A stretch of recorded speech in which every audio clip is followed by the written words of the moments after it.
It's come to this, Mike. This is our rock bottom. Yep. Should I say we're sinking to a new low in honor of the we're content? descending into the underworld is what I like to call it. I think that's a more appropriate way that's the more symbolic, mythological way to look at it, Jacob. Time will tell if we can rise again. Can these bones live, Mike? We're gonna find out. I mean, it's it's the Voyage Comics Podcast clip show, everyone. What? Is there sound? Should there be music in the background? Oh, yeah, exactly. That's how bad it's gotten. I have to do the sound for it too. Welcome to the Voyage Podcast, a show that traverses the oceans of myth and legend through the lens of Catholic theology and philosophy.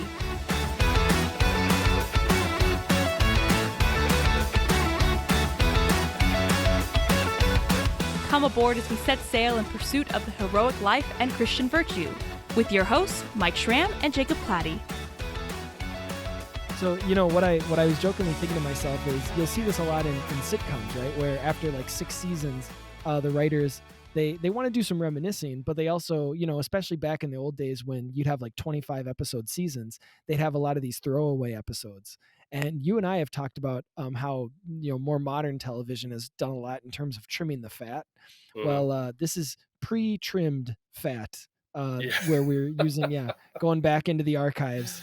Going back into the archives. I like that. But you know what I will say? It's better than just doing a straight up repeat, which you will see on a lot of podcasts, is they'll just they'll play a quote unquote classic episode. What you've done, my friend, is I appreciate a lot of hard work going back and kind of tying a lot of these clips together around a common theme. Yeah, it actually was. Which a lot of our conversations have sort of. So this is not your average, clip show or not your average repeat. Also, let me just point out, this came about because we didn't have time to do an episode. And ironically, it turned into a significant amount of more work, and we're still sitting here recording together. And so that's really, why we're late. That's why this podcast didn't air on Tuesday like it was supposed to, because we ended up having to record together anyway. I think it's just all the time, love, and attention you've put into it is what that's how I see it anyway.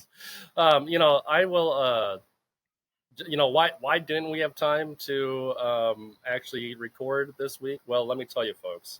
It's because Mike had some kind of big holiday that he was busy with. Yeah, for half of us, it was the holiest day of the year. Yeah, for the other half, it was some kind of weird pagan bunny celebration, I hear.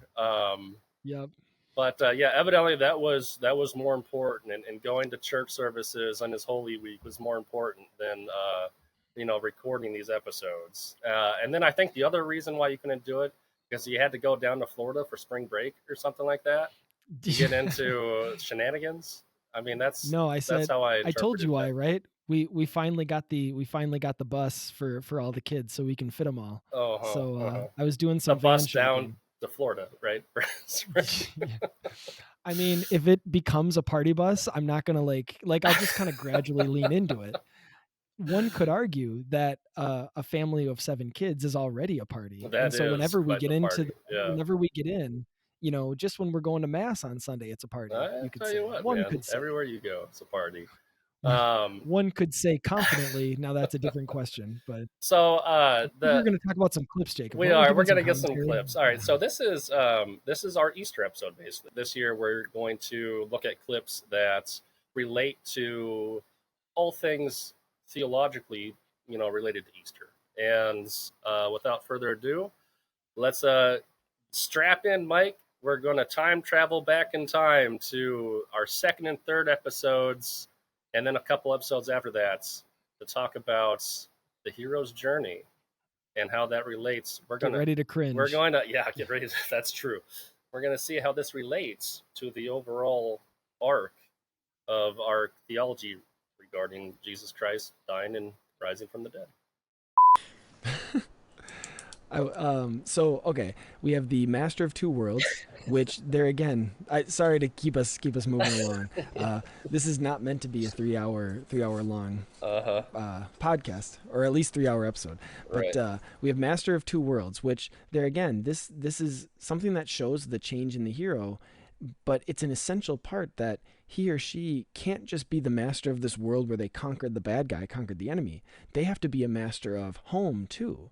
And so they have to have this kind of foot in both camps, which if we want to look at this theologically, like this is one of the fitting elements, not just the necessary elements, not just because the church says so or because the Bible proves it, but this is one of the fitting human elements of the two divine natures of Jesus, the human nature and the divine nature, because this shows his master of two worlds. This is why Jesus can connect on that mythological level as much as he can on the historical level. Does that kind of, No, and I know we haven't talked about that separately, Jacob, but isn't that, I just think that's such a fascinating and important element when we start to look at. No, it's a whole conversation unto itself, right?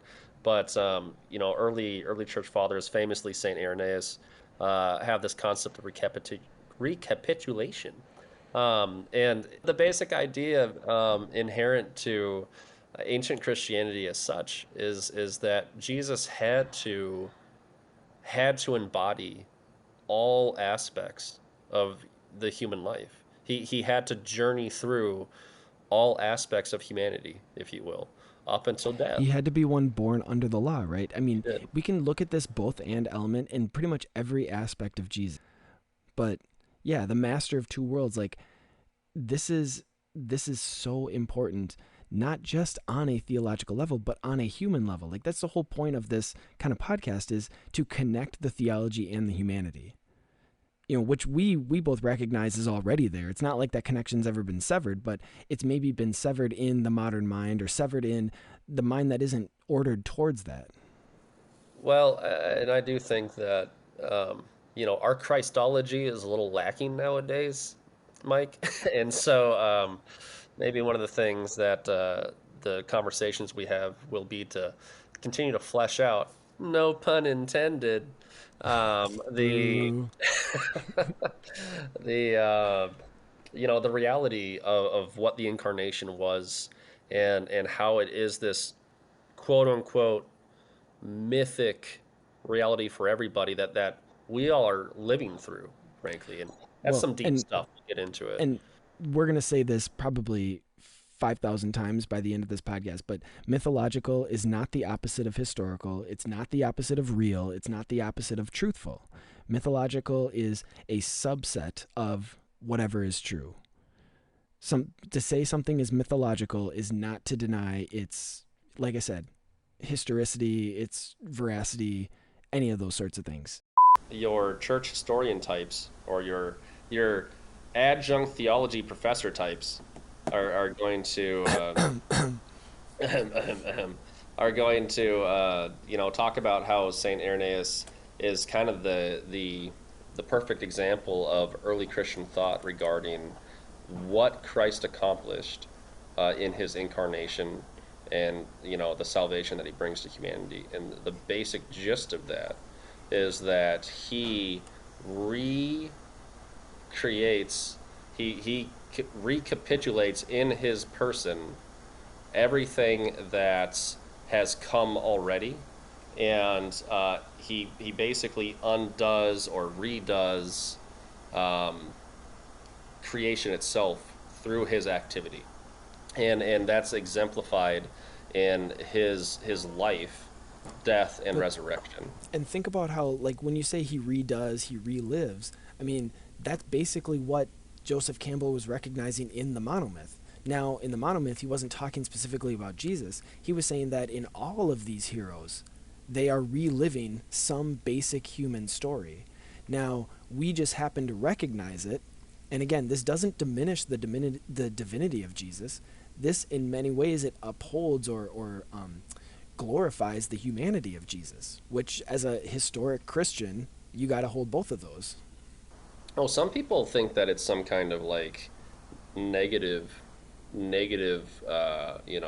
thing, that the what Christ does is the ultimate example of every story ever made, and people will say, "Oh, that just means that it's not special," right? It relativizes it, or it relativizes it, or it's just another story at that point, kind of thing.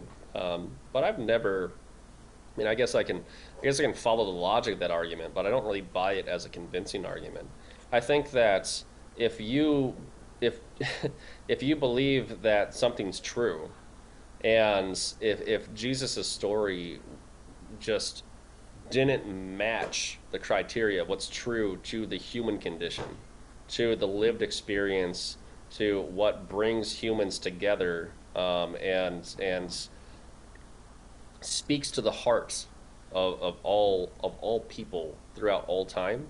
And if Jesus' story doesn't do that, then then that's unimpressive, right? Then Jesus found $20, right? That's not a good story. Jesus' story is the best version of all stories. Spoiler alert, everybody! If you haven't seen these movies yet, it's been a long time, man, and they're like the best movies ever. It's been like 10 years. Pause this podcast and go watch the Dark Knight trilogy. But what I said almost as good as the Lego movie. Almost. I think I said last time, I guess I should have said spoiler alert last time too, but it's the only happy ending I've ever seen Batman get in any medium ever, depending upon how you want to define Batman's happiness, right? Some people might say his only happiness is like beating up bad guys, but if you take a more humanistic approach and believe that Batman's sense of satisfaction comes from peace and love and finding the things that we all want in our hearts, he gets that at the end of the Dark Knight trilogy, after dying, and then once he's gone through this kind of like ascesis, this lifetime of renouncement of all of his material goods. He gives everything up at the end. He sacrifices himself at the end. He wanted to be perfect, so he sold everything. It's literally kind of how it plays out. It's how it plays out. It's parable of the rich young man, isn't it? Yeah. Then he kind of finds love with this other lost soul out there, Anne Hathaway's Catwoman character. Oh my gosh, I just thought of, the whole other motif in Batman is his mom's pearls, and I was like, she tries to steal him at the beginning. She's the pearl of great price. What? Oh my gosh. See, you thought you were getting cheesy? I can always stop it. Yeah, we could probably do a whole lot about those pearls and that whole great price analogy. But, he I don't know how far I want to push it, but he finds peace. He finds peace after the life that he had led. And it's not a materialism. It's not a kind of, he doesn't go back to being rich. We're not really given what his life looks like after his death, and that's probably appropriate for this analogy. But we know that he finds happiness. He finds happiness and he finds community and love. But it's only after he's purged of everything. And, what's actually, that makes me think, this is coming from that movie, it's called The Dark Knight Rises, right? And when you start to bring all this together, we're talking about this emptying or even this lowering, right? This idea that he is removing from himself and he's entering downwards and all that type of thing. That's where all this kenosis kind of implies. But the movie's title is rising, right? And so now we're getting into this idea, this Christian idea that to empty oneself is to elevate oneself. Well, in the same way that Bruce Wayne had to, in a sense, empty himself for the Batman to rise, it's almost like repeating that, but now it's the Batman emptying himself, or Gotham emptying itself of Batman, and then Gotham is the thing that rises. Well, yeah, and so that's interesting, because where I was going to go with this is, at the end of the movie, he's with Catwoman, right? And we had just been talking about how, the Pearl of Great Price stuff or whatever. This isn't exactly the perfect continuation of that thought, but again, we like to stretch analogies. We've established that she is kind of the bride of the Bat, right? I mean, and this is played out, in certain iterations. Catwoman literally marries Bruce Wayne. and other iterations they come close, but they always have that kind of will they Sam or won't and they? Diane. I was gonna Will say they, Ross won't and they Rachel, thing. but Ross and Rachel, yeah, that's the generational difference. so I was right gonna there. say, so would you actually call it a Bruce and Selena instead of a Ross and Rachel then? Oh, you totally could. You totally could. But we all know at the end of the day, they end up together and live happily ever after, Mike. And that's the appropriate end. But anyway, at least in The Dark Knight Rises, that is how it works out, right? And so you get this idea where, I have no idea where this is going. I don't know if this is actually apropos, but what if Selena Kyle in this analogy is kind of like the bride of Christ? That now that Batman has emptied himself, now he is elevated into, let's say, happiness, right? Like he's purged himself of everything, but he brings Catwoman with him. And Catwoman, that entire movie is looking for the clean slate, right? Yeah. She's looking for the expungement of her sins. Oh, see, she's the woman caught in adultery now. See, that's who Selena Kyle is. But isn't that the church as well? Yeah. I mean, yeah. But there again, I don't So- think it's an either or. I think it's a both and, because that's, in a sense, you think of, and again, it's, maybe this is getting too cheesy or stretching it too far, but Gotham is kind of like the new Israel too. I mean, it's the new Jerusalem, or it's the Jerusalem in the Book of Revelation. And so it's not is it Selena or Gotham? It's just like it's not Mary or the church. It's Mary and the church, sort of thing. And we're back. Jacob, I got a question for you. What is it?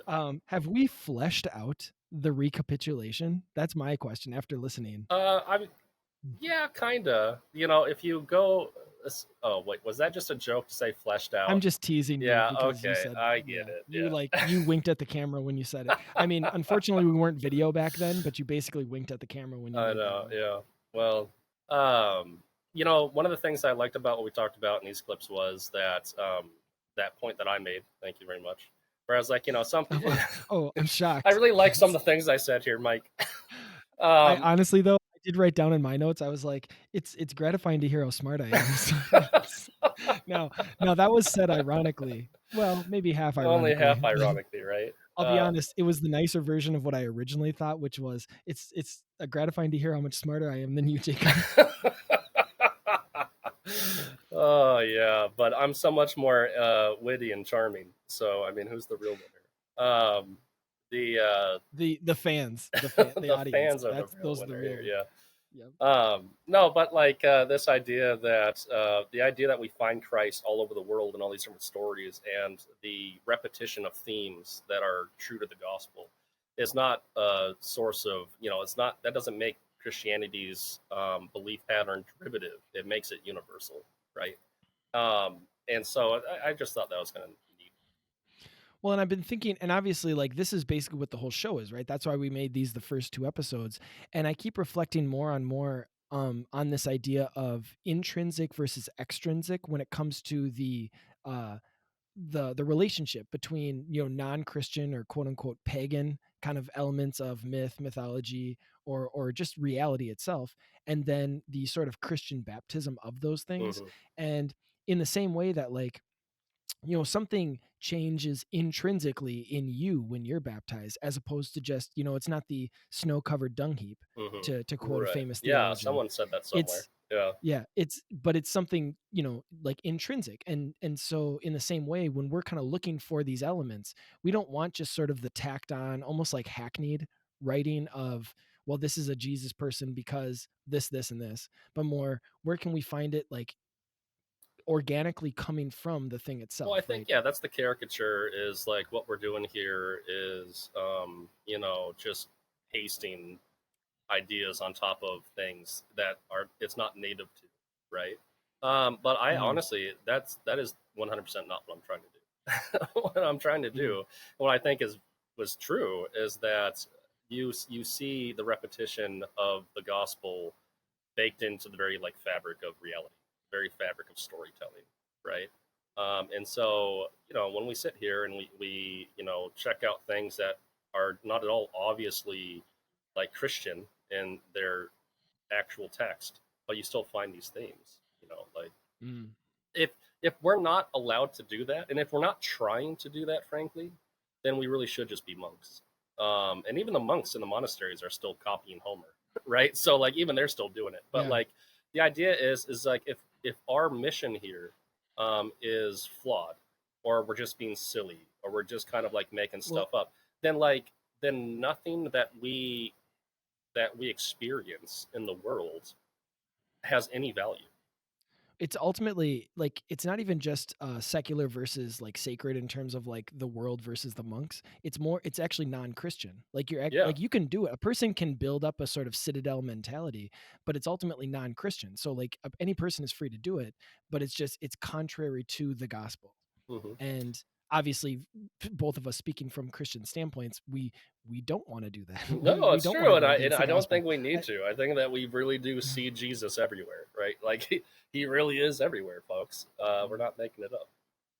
All right, and so now we've covered recapitulation and the hero's journey a little bit. We're going to go into some further episodes that really get into the meat, flesh, if you will, of sacrifice and the atonement. Right, so we're going to get into some pretty heavy stuff. You ready? All right, everyone buckle in.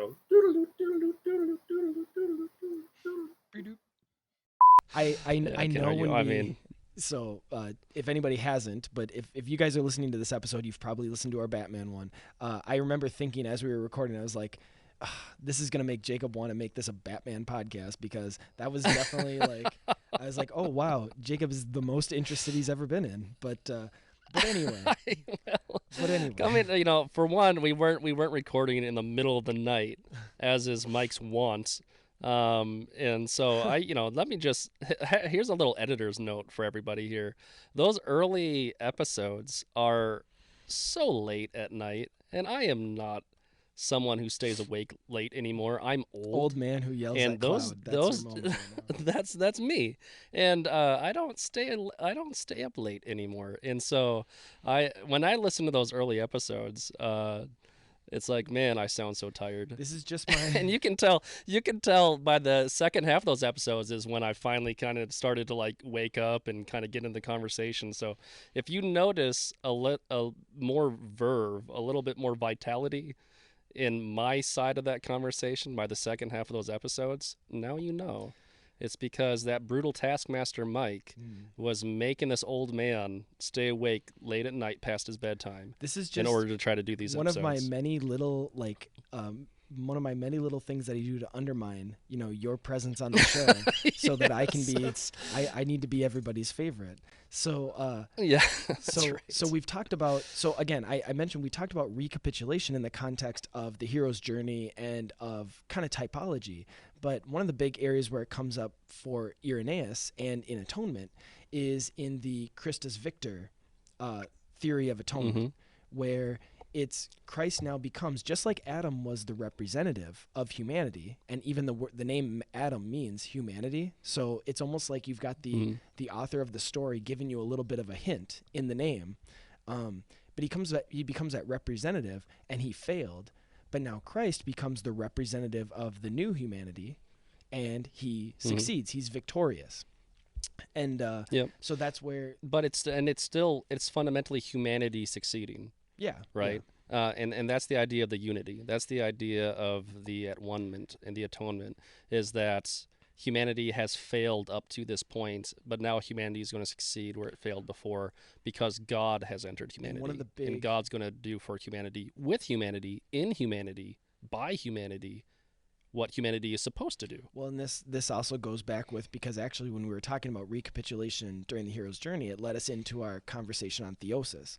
And that's the whole idea between, the two natures of Christ being fully God and fully man, but then also being this representative, because then we as humanity experience that theosis, right, taking on the divine nature, in participation with the person of Christ. Obviously, it goes back to St. Paul, because St. Paul refers to Jesus as the new Adam, and so giving him that title is supposed to kind of point you as the reader to this relationship, right? This relationship as Adam as representative, Jesus as representative. The other one that, again, we get from ultimately St. Paul, but then we see fleshed out even in a lot of the early fathers, is called the ransom theory of atonement. he paid a debt he did not owe. I owed a debt I could not pay. Did you ever hear that growing up, or do you kind of remember that? Oh yeah, no, definitely. Yeah, And ransom theory. So here's what I'll say. Coming from my Eastern background here, that the Christus Victor is kind of like the primary means that we really engage with atonement theory, so far as I can tell, so far as I'm familiar with. And then the other conversation pieces that float around it, like ransom theory and things like that, these are things that supplement and enlarge and speak to the idea that Christ has, as we say in our Paschal hymn and our Easter hymns. Of course, now I'm going to bring as soon as Christ has trampled down death by death, and upon those in the tombs bestowing life. That's the clarion call. Like that's the gospel. That's what we chant it incessantly during the Easter season. Once we get there, and it's a Christus Victor type, and war cry. You actually almost. Touched on something that I wanted to point out too, which is that at least for these first three, so penal substitution, that would be the one that's sort of the one that has been largely rejected by, again, historical Christianity, just because it's a distortion. But the other three, so the ransom theory, which we just talked about, Christus Victor, right, and then this last one called satisfaction, it's not that you pick one at the expense of the other two. It's that they all work together. It's like they're different facets of the same diamond. You know what I mean? They are, yeah, and they so the ransom theory is where a lot of Protestantism can trace back to some more historical context and be like, oh well, ransom theory, or satisfaction theory, right? In fact, you can almost, again, from my Eastern perspective, you can see the slow, steady walking off the cliff towards penal substitution as you go from Christus Victor to ransom to satisfaction to substitution. But to your point, and I mean, I think that ransom and satisfaction are perfectly acceptable because ransom does capture this idea that Christ is an outsider. He's God. He's outside of creation, and he has to come into a place that's not native to him. He has to be something outside of creation that comes into creation to behave on behalf of creation. He received a call to adventure. And that's true. Yeah, man, you're really bringing all the throwbacks to those episodes. Oh man, I love it. Yeah, hero's journey. Yeah, keep going. Sorry. But and so he's a ransom. Like he's being brought in like a ransom, right? And there's a little bit of substitutionary ideas going on in that context. And then the satisfaction thing is the other half of the penal. So if ransom is where you get the substitution, then satisfaction is where you get the penal. Which I think is a distortion. No, you can totally speak to this, but I think that's why satisfaction becomes penal, because like it's. I'll even let you. I'll quit talking. So, you go ahead and explain satisfaction. So, well, okay, and yeah, really quick, just to backtrack. So, like you were kind of describing, you do see this sort of, and you wouldn't call it a development, obviously, you'd call it a distortion, like you did, but you sometimes see in some of those Old Testament examples, whether it's, Isaac being substituted for the ram, or you have the Passover lamb, in a sense, substituting for the firstborn when you have Moses in the Passover. That's on the surface what it looks like. Except, just taking the Moses example, if you look at the sacrifice at Sinai, which actually Catholics use in our liturgy for the Feast of Corpus Christi, for the Feast of the Body and Blood of Christ, they read that story, and it's not just that they sacrifice the lamb as a replacement for the people or a substitution. The blood of the lamb gets poured on the altar, but it gets sprinkled on the people. And so there's this unity between you and the sacrifice. It's not that the sacrifice replaces you, it's that you become part of that sacrifice, right? In this, dramatized or symbolic way or whatever. This is the thing about it is that we as modern people living in the West, in America, circa 2023, think sacrifice means giving something up, right? And while that plays a role in it, in the sense that like you have to provide something for the meal, that's not what sacrifice is. Sacrifice is not giving something up. Sacrifice is communing with the gods. At the most fundamental Mhm. level, it is a meal that's shared. And this comes into like ideas of hospitality that go like all the way back to like human origins. When you're sharing your meal with other people, you're at your most you're what's the word I'm looking for? Exposed, right? Like you're bringing people into your Mhm. home. You have your defenses down. You're sharing a meal with each other. It's this very, very human act of hospitality. And this is doing that with the gods.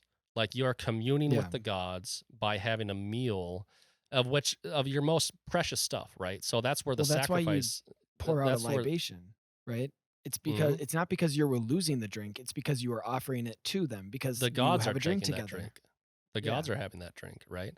And so what would happen, this is true of the Old Testament priesthood. This is true of any other pagan sacrifice. Even ones that don't involve fire, we can talk about those too. Most sacrifices had to do with like burning up the offering, right? And what would happen is the best meat, right? The best cuts would go to the gods because you offer your hospitality to your guest, right? And so you give them the best seat at the table and you give them the best food and all that stuff, right?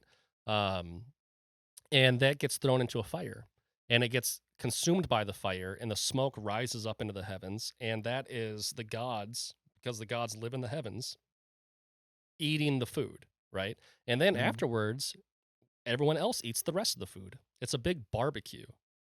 That's what pagan Well, sacrifices were, which makes the understanding of sacrifice on display in Cabin in the Woods such a clear product of Protestant Western culture, right? Like, Right. which has completely over time, for better or for worse. I know there's some classical Protestants that have a much better grasp of this, but a lot of Christianity that developed out of the centuries of Protestantism has completely lost sight of kind of what sacrifices are, right? No longer has the Eucharistic element in it, and sacrifice is just like giving up something. Sacrifice is just like it's a kind of punishment. Like you're punishing the yeah. animal, right? We're gonna kill an animal so we can punish It's it and it can it's take the sins bloodlust upon. again. It's Yeah, just yeah. it's bloodlust again all over again. There's That's no what we sense of see in Cabin in the communion. Woods. There's no sense of it being a barbecue meal where you're sharing hospitality with the gods. It's completely lost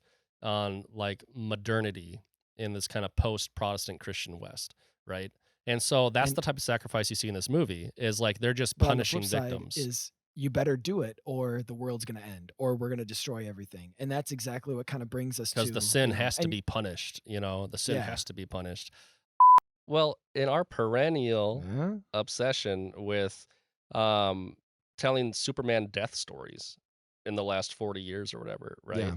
I think that in some sense it's actually it's like we're going back into our primal need for the resurrected God Mhm. because we're living in this kind of liquid modernity, this kind of deconstructed, you know, unmythic world, right? The God is dead thing that Nietzsche ushered in, right? Superman existed for 60 years and no one ever thought of killing him, right? But these innate archetypal tales, stories that live within us rise to the surface in when we need them, basically, right? They'll always come back out like they're reborn, actually, to use that metaphor. Well, Um, we got sick of killing the real God because we turned away and ignored the real dying God in Jesus. And so we had to start recreating our own. it's funny to see how Superman gets brought back to life in all these stories. It's always unconvincing, basically, but Well, yeah, you got to bring him back it's somehow. like arbitrary or whatever. It just kind of happens, which maybe somebody could argue, oh, well, isn't the resurrection of Jesus just arbitrary because it's like a wish fulfillment thing? But Yeah, right. I mean, if you truly understand what's being told in the Christian story, it's an inevitability, right? Like there's nothing, and that's what's so you got cohesive to and snap beautiful your about fingers it. when you do that, by the way. Yeah, where's my big golden jeweled glove? Um, like it all makes sense, right? Whereas something like Superman being brought back the dead is again, it's just another shadow of that. And as such, it's not as good ultimately, narratively, cohesively speaking. Well, But it's iconic for sure. And going back to why it has to be Superman that dies. Well, it might be significant that, Batman or Flash or Wonder Woman dies. It has to be Superman in order to fit into this, because it's just like going back to these ancient communities where it's like you want to find a natural explanation of, oh yeah, the seasons change, winter kills everything and then it all comes back in the spring or whatever. Is it has to be the life giver. So the life giver for the community, which for the Egyptians was the Nile. And so it has to be the death of God. And there's something, to your point, like, because what you said was that, like, you gotta kill the life giver, right? Which I do think is very mythic. That's totally true. When we talk about Superman, it's understood. He is the most godlike Yeah. superhero character. He's also the most archetypal superhero character, as in he's the first and ultimately the source of superheroes as such. So I believe this is my shameless plug for probably my favorite episode, the Cabin in the Woods episode. I think it's actually mutual. I think it's both of us in terms of recording it. I really enjoyed that episode too. Yeah, for sure. I enjoyed doing it. I enjoyed the content, obviously, like much more than, well, I'll just say much more than some of the other movies you've made me watch. But you could say the same for me.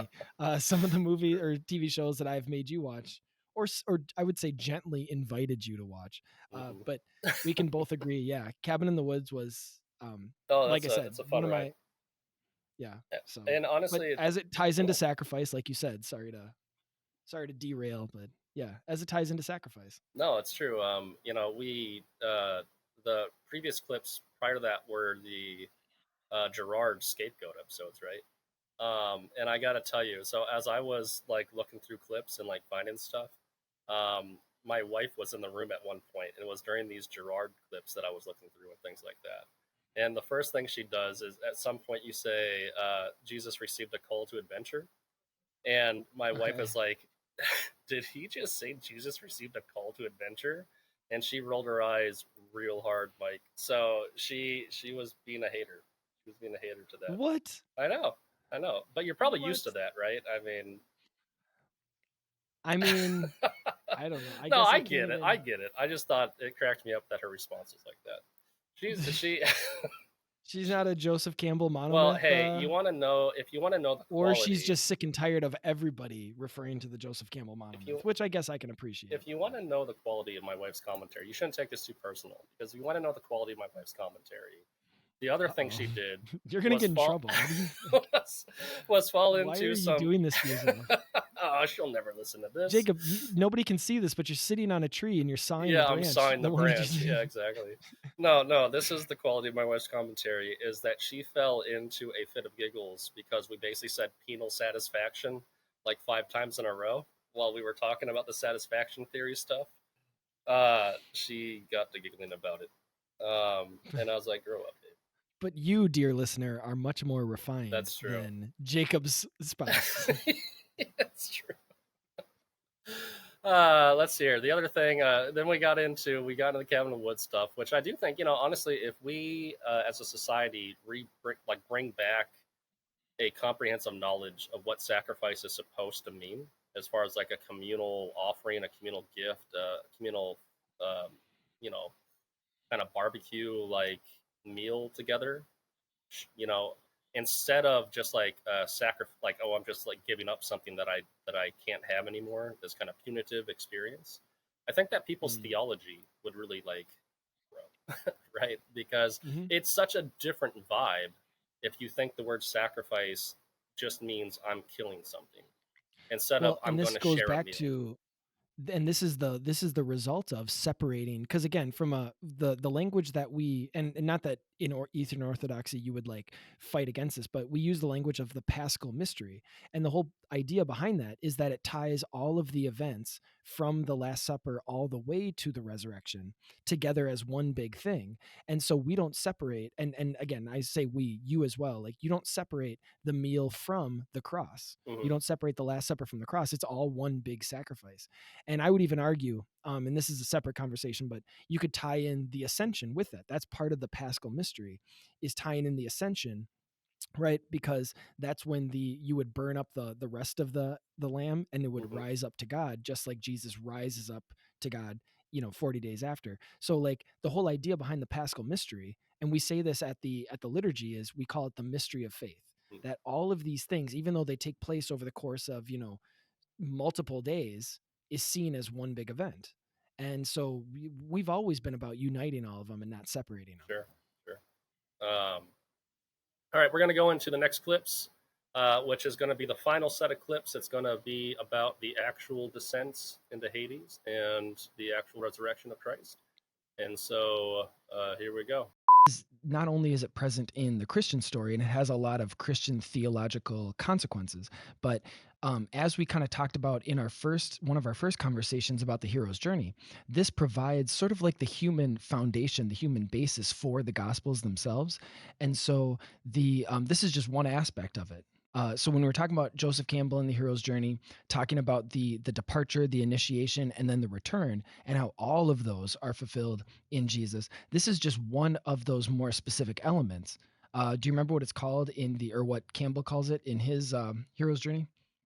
Well, just it's got a biblical connotation. And descent into the underworld. I mean, swallowed by the whale, or belly of the whale. Okay. Belly of the whale. Okay, sure. Which again, biblical as we both recognize, it not only preceded Jesus in ancient pagan mythology, but even in the Old Testament, and Jesus himself makes this connection, right, between him and Jonah. He calls his resurrection the sign of Jonah. Hey, wait a second.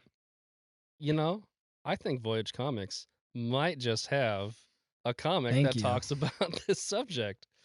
Maybe our corporate overlords would appreciate us pushing a little Voyage Comics. So Voyage has that. Yeah, they have an edition of Jonah. Jonah's Voyage to Atlantis, and it's the best thing I've ever read, kids. Go get your parents to go buy you 12 copies. You think kids hand it out to your need friends. to ask their parents' permission are listening to? And parents, if you're listening to this, grandparents, this makes a great Easter gift for all of your children and all of your children's friends. We and as we'll talk about this, the trip to the underworld, or the swallowed by the whale, it not only has Jesus connotations, but because it has Jesus associations, it has baptism associations, right? You going under the water for the baptism or the submersion. And do I need to get the outline up in front of me, because you are hopping all over the place? Can't we just sit with the Jonah thing for a little bit? I was trying to do was I was trying to tell you that I actually did get it as a gift for my one of my kids' godparents when he was baptized, and the godparents, they have kids of their own, so I was like, oh, this is kind of a cool baptism gift.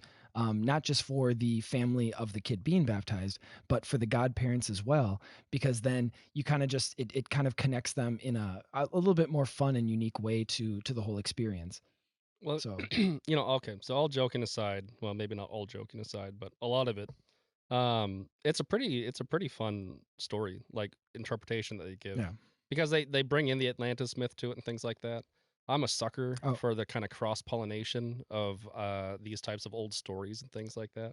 So I appreciated what they were doing. And here's something that I'll bring up that may or may not. I bet you this isn't on your outline. If you look at the cover to that Jonas comic, when you see the Atlantis in the background, it actually kind of looks vaguely sci-fi looking. And in the comic itself, you don't end up seeing a lot of sci-fi architecture when they get down to Atlantis. But that put in my own mind the idea that the underworld or Atlantis could be like this kind of like where everything ends up, right? Like it's like a repository of like history. And then that got me thinking about Loki, the TV show, where they end up at the end of time at some point in that story. And at the end of time, it's just all the leftovers. Remains. It's all the leftovers of history, right? Well, and again, like, to push this even further, underworld motif. So to push this even further, what's the other baptism connection when it comes to Atlantis? Is what's the story behind Atlantis? Is that it had a sort of catastrophic flood that brought it under, just like Numenor as well, right? In the Oh, yeah, Silmarillion, absolutely. Lord of the Rings series. And so you have this Atlantis catastrophic flood, which has another biblical connection to baptism as well, because what is used by the church fathers as a type for baptism was the flood story. And so, yeah, Absolutely. having Atlantis and Jonah, you have the Christ dies and resurrects kind of parallel. You have the flooded city, flooded world parallel, which all goes around, which all correlates to baptism too. It's a heck of a coincidence, Mike. Let me If tell you you. want to, and actually, you brought up Loki, another even more recent example. We've already talked a little bit about Yep. the baptism imagery in the Mandalorian. Yeah, And yeah. you have the destroyed world or almost sunken world of Mandalore and the mines of Mandalore, which is where Din Djarin has to there's a redemptive element, right? He has to wash in the pools in the mines of Mandalore. And so you have this entering into, and as we'll see, he meets a monster in that underworld, right? In the waters of Yeah, that there's a underworld giant monster too. in the deep. Yeah, that's So, super. It's the mythosaur, by the way. oh my The gosh, yeah, I know. mythosaur. A little on the it's on the like, snout, I think is okay. what I say. Yeah, Yeah. a little on the snout, exactly. Yeah. So clearly they are doing some really heavy symbolic lifting in Mandalorian season 3 when it comes Yeah, to and we're baptism here in the for it. underworld. I mean, No, we're the all entire about that. planet. I So, mean, and we're just again, friend racing of the through these show. topics. I mean, Again, that's our friend of the episode show, about John Favreau. there's our episode about is- Underworld, folks. Thanks. See you next time. Well, you know, we both said we had a lot of content, so now we just have to, We're just very quickly, racing like through. squirrels. We're like squirrels, one thing to the next. No, like What I were you gonna said, say about Favreau? when friend of the show John Favreau Yeah. finally comes on, right? Uh-huh. He can be like, oh yeah, you know, I was so inspired in anticipation of all that you guys were going to talk about that I had to include all that baptism underworld imagery. Right? At this point, I hope that the Lord of Spirits people never listen to this podcast because we've Oh, ripped off gosh. friend of the show so frequently and so thoroughly that I'm a little embarrassed at this point. But you know what? I'm going to keep doing it because it's endlessly fun. It is endlessly entertaining to refer to other people as a friend of our show. As people So, whose clout is so far exceeds ours that indeed. someday Yeah. that this is our so vision board that we're creating. I'm sorry, fathers. I'm also getting Day I'm getting a making the note young. from our producer. We can stop with the commercial. He's had enough of it, so we're gonna keep moving on to Oh gosh. yeah. Oh, Enough go about on. Voyage products. So really Well, I wasn't quickly, even I do ta- want to I back up. brought up the comic, but we got to keep talking about all the symbolism in Mandalorian. Yeah, no. Well, maybe we'll hold on to it for the season 3 No. recap, but Yeah, we're gonna do like a season finale, season 3 recap, when it all finishes up. But so far, I mean, how many episodes have dropped so far? Like 3 or 4, I Yeah, think. we got a ways They've yet. already very, very heavily dropped into the baptism imagery that we both anticipated, because they kind of tease it in the Book of Boba Fett when Din Djarin shows up too. You But- know, I just got to say I'm just surprised that our producer told us to quit peddling his schlock, because I swear before this episode he was like whining in my ear. He's like, please, please, please, please, please talk more about our comics in this show. And I was like, all right. I mean, I thought that we weren't, you know, kind of corporate sellouts like that, but if you insist, Voyage The Comics. soul of an artist, I think, is the last line. So I just made backing all up that a little I'm just bit, kidding. the hey, come on, don't pull him behind the veil like that.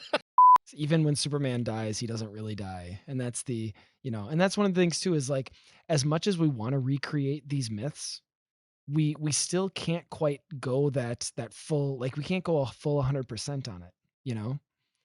And Mhm. maybe I'm opening up too much. Maybe I'm opening up a can of worms or whatever too late in the. But I'm just thinking, like, that's one of the things that really stuck with me when I watched Death of Superman and then started watching Reign of Superman, is like, or like you were saying in the comic too, is even when he's dead, he's not really dead. And I'm not dismissing the importance of like the death of the icon and how significant that was in the storyline, but it's just funny how like we still can't grapple with actual death in our heroes, in our gods, right? And yet that's Sure. what makes Christianity different, is no, we didn't just pretend. Not only do we not pretend that Jesus rose, but we can't even pretend that Jesus didn't die. Like we We have to go what's full 100 all the way through. He actually died, he was actually dead, and he actually rose. And, all the other stuff too, of course. That's super important that we kind of leave that final note for this conversation, is that we've been talking a lot about this dying, resurrecting God idea, but none of it, I mean, Jesus really does die. It's all just shadows compared to the reality. It is. It's just intimations, and that's the word of this podcast, intimations. I've used it 3 times now. But it's and yet this is what makes Christianity truly great, right? One of the things, folks, that you can be proud of if you're a Christian, and you can hopefully be intrigued by if you're not, is that not only is our religion cool, which it is, but it's profound in how it has the best of all things. And it doesn't escape. up It's in it. not escapism as much as even None of somebody it. like None of it. Nietzsche or Schopenhauer or all those other, salty atheists might say, it's not escapism. It enters into Well, the pain and the death. the death of Superman feels cheap because they're going to bring him back, right? The death of Jesus doesn't feel cheap because him coming back is the point, and it's all none of it is. It is all part of the plan, right? Whereas when you bring Superman back, you're basically just undoing a decision you made previously because, commerce ultimately. We all roll our But- eyes at the retcon. We all roll our eyes right. at it. Whereas the narrative structure of Jesus, it has way more to do, frankly. Even though we did the whole descent into Hades thing, we kind of leaned more on the stories of humans going into the underworld and things like that. But if anything, if there's a better correlation, it is the fertility seasonal gods, because at least there you're talking about it being this kind of cosmic story that The grain of wheat they're personifying. has to fall to the earth and die. All right. I did choose all these clips because throughout the show, they all kind of reference other other episodes we've done too. So see, that was strategic on my Yeah. part. Now I've whetted everyone's appetites to go back and listen. We're like to one of those. We're like the Strong's Concordance of podcasts. Yes. Podcasts. That's a deep theology cut, by the way, too. Yeah, the Strong's Dude. Concordance. We're just referencing back and forth over and over. I've used Strong's Concordance in my time, sir. I was that about was to a say, handy- I actually don't even. I sometimes assume it's maybe like a deeper cut than it is, but I don't know how familiar. Yeah, Strong's I can't Concordance imagine just, many. Well, I don't know. I was evangelical for a while, and so I was within gonna that say, community, in my, that heavy emphasis on Bible study, I think maybe Strong's is more common. it was at my evangelical undergrad college that would make sense. where I first got to dive deep into it. Good job, evangelicals. We will give you props for your. Okay, that was thorough... Jacob, by the way. That was Jacob. That was not. I'm not as. I have gracious as he is. many beloved family members who are evangelical. They are better Christians than me. So, good job. This is it. We've reached the end of our clip show. Do you have any final thoughts you want to give on the importance of the Easter holiday and the resurrection of Christ?